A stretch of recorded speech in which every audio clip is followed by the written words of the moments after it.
இது நம்ம வாய்ஸ் 360 தமிழ். நம்ம ஊரு அரசியல் உண்மைகளை 360 டிகிரி பார்வையில சொல்லும் சேனல்.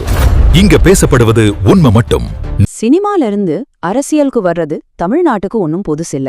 ஆனா ஒருத்தர் கிட்டத்தட்ட 30 வருஷம் ரொம்ப நிதானமா ஒவ்வொரு அடியையும் பிளான் பண்ணி வச்சு தன்னோட ரசிகர் மன்றத்தையே ஒரு அரசியல் படையா மாத்தின கதை தெரியுமா?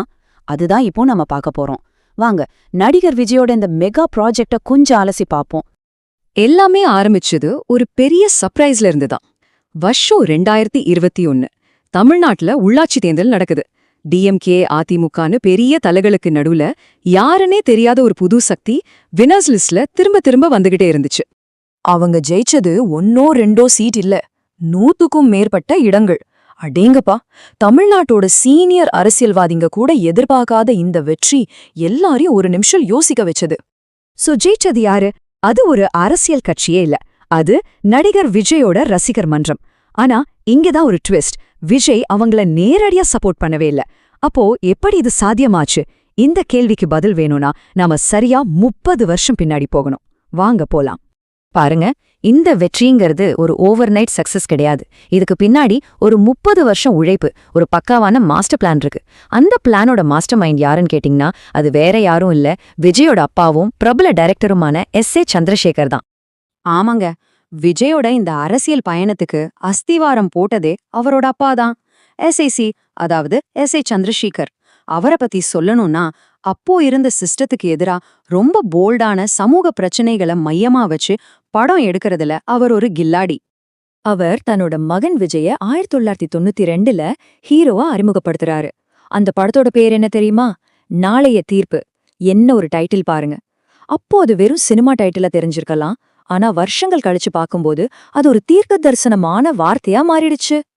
இந்த டைம்லைனை பார்த்தாலே உங்களுக்கு புரியும் இது எவ்ளோ பெரிய லாங் கேம்னு. SAC வெறும் ஃபேன்ஸ் அசோசியேஷனை மட்டும் நடத்தல, அதை கொஞ்சம் கொஞ்சமா ஒரு மினி அரசியல் இயக்கம் மாதிரி கட்டமைச்சாரு. நலத்திட்ட உதவிகள் கொடுக்கறது, ரத்த தான முகாம் நடத்துறதுன்னு ஒரு அரசியல் கட்சிக்கு என்ன தேவையோ அந்த அடித்தளத்தை ரொம்ப பக்காவா போட்டாரு. சரி, இப்போ அடுத்த கட்டத்துக்கு வருவோம். இந்த அடித்தளம் எப்படி வளர்ந்துச்சு? இங்கதான் சினிமா ஒரு பெரிய அரசியல் ஆயுதமா மாறுது. விஜயோட ரியல் லைஃப் இமேஜும் அவரோட ரியல் லைஃப் அரசியல் ஆசைகளும் ஒன்னு சேர ஆரம்பிச்சது. அதனால சர்ச்சைகளும் வெடிக்க ஆரம்பிச்சது. உதாரணத்துக்கு 2013ல வந்த தலைவா படத்தையே எடுத்துக்கலாம். பேர்லயே இருக்கு, தலைவா. அது மட்டும் அல்ல, அதோட டேக்லைன் டைம் டு லீட், அதாவது தலைமை ஏற்கும் நேரம். இதை விட நேரடியா எப்படி அரசியல் பேச முடியும்? சொல்லப்போனா இது அப்போதைய ஆளுங்க கட்சிக்கு ஒரு பெரிய சிக்னலா தெரிஞ்சது. விளைவு, படத்துக்கு ஏகப்பட்ட பிரஷர், தியேட்டர்களுக்கு பாம் த்ரெட் வரைக்கும் போச்சு. கடைசியில தமிழ்நாட்டுல படம் ரிலீஸ் ஆக 10 நாள் லேட் ஆச்சு. இதோட முடியல, இது ஒரு பேட்டர்னாவே மாறிடுச்சு. 2017ல வந்த மர்சல் படத்துல GST வரியை விமர்சிச்சாரு. அதுக்கு சென்ட்ரல் கவர்மெண்ட் கிட்ட இருந்து பயங்கர எதிர்ப்பு. அடுத்து 2018ல வந்த சர்க்கார் படத்துல இலவசங்கள் கொடுக்கற அரசியல் கலாச்சாரத்தை கேள்வி கேட்டாரு. அதுக்கு ஸ்டேட் கவர்மெண்ட் கிட்ட இருந்து எதிர்ப்பு. இப்படி ஒவ்வொரு படமும் ஒவ்வொரு அரசியல் மோதலும் அவர் ஒரு ஆன்டி எஸ்டாப்ளிஷ்மெண்ட் ஹீரோவா மக்கள் மனசுல பதிய வச்சது. ஆனா இந்த அரசியல் வேகம் கூட கூட ஒரு பெரிய டிராமா நடந்தது. ஆனா இந்த முறை அரசாங்கத்தோட இல்ல, அவரோட சொந்த குடும்பத்துக்குள்ளேயே. ஆமாங்க, அப்பாக்கும் மகனுக்கும் நடுவுல.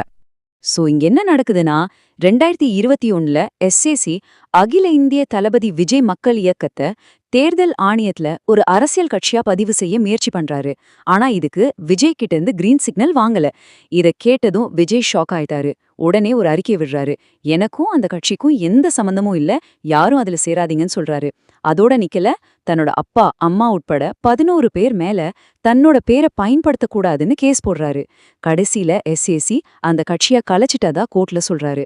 இது மூலமா விஜய் தன்னோட அரசியல் பயணத்தை முழுசா தன் கைக்குள்ள கொண்டு வந்தாரு. ஓகே, இப்போ கண்ட்ரோல் முழுக்க விஜய் கையில. இதுக்கு அப்புறம்தான் அவரோட அரசியல் என்ட்ரிக்கான ஃபைனல் மூவ்ஸ் ஆரம்பிச்சது. ரொம்பவும் கால்குலேட்டடா ஒவ்வொரு அடியையும் எடுத்து வச்சாரு. அதாவது கட்சியை அறிவிக்கிறதுக்கு முன்னாடியே ஒரு அரசியல் தலைவர் என்னென்ன செய்வாரோ அதையெல்லாம் செய்ய ஆரம்பிச்சாரு. மக்கள் இயக்க நிர்வாகிகளோட மீட்டிங் நடத்துறது, தமிழ்நாட்டுல டாப்பர்ஸான மாணவர்களை கூப்பிட்டு ஒரு பெரிய விழா எடுத்து கௌரவிச்சது, அந்த மேடையிலேயே காசு வாங்காம ஓட்டு போடுங்கன்னு உங்க அப்பா அம்மா கிட்ட சொல்லுங்கன்னு அட்வைஸ் பண்ணது, 2023 வெள்ளம் வந்தப்போ நேரடியா களத்துல இறங்கி மக்களுக்கு உதவி செஞ்சதுன்னு தன்னோட அரசியல் என்ட்ரிக்கு ஒரு சரியான அடித்தளத்தை தயார் பண்ணாரு. அப்புறம் பல வருஷ காத்திருப்புக்கு ஒரு வழியா முடிவு வந்துச்சு. 2024ல விஜய் தன்னோட அரசியல் கட்சிய அதிகாரப்பூர்வமா அறிவிச்சாரு. கட்சியின் பெயர் தமிழக வெற்றிக் கழகம், சுருக்கமா தவக. சோ இப்போ 2026 தமிழ்நாடு தேர்தல் தான் இவரோட முதல் களம். இங்க அவர் சந்திக்க போறது சாதாரண ஆட்களை இல்ல, பல தசாப்தங்களா வேரூன்றி நிக்கிற டிஎம்கே அதிமுக கூட்டணிகளை.